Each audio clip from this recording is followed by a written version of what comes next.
Du chaos et de la destruction, décrit dans Le triomphe du surréalisme de Max Ernst, à l'inquiétante immobilité du temps transfixié de René Magritte.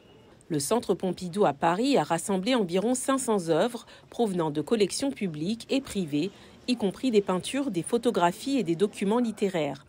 L'histoire du surréalisme est longue et variée selon les commissaires. Le surréalisme est en fait la réaction de jeunes gens envoyés à la guerre alors qu'ils étaient âgés d'au moins 20 ans.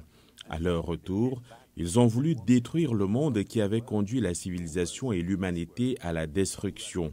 Ils voulaient donc construire quelque chose de complètement nouveau.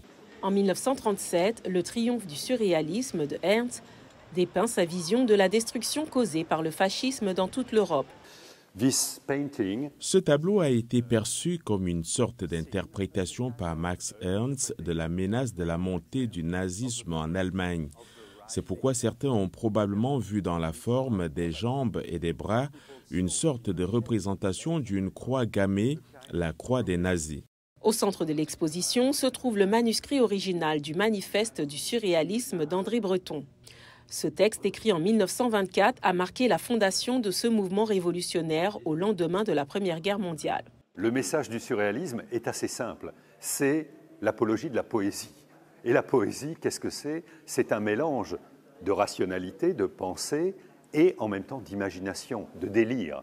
Et c'est cette équation-là, très simple, que le surréalisme a toujours répétée. Ce qu'on remarque avec Varro ici, avec Carrington, dans ce moment-là de l'exil américain du surréalisme en Amérique du Sud, c'est la fascination de ces femmes pour l'ésotérisme, pour l'alchimie en particulier. Et c'est vrai qu'elles vont développer une poétique qui est très contemporaine, puisqu'elle est reprise par des féministes aujourd'hui.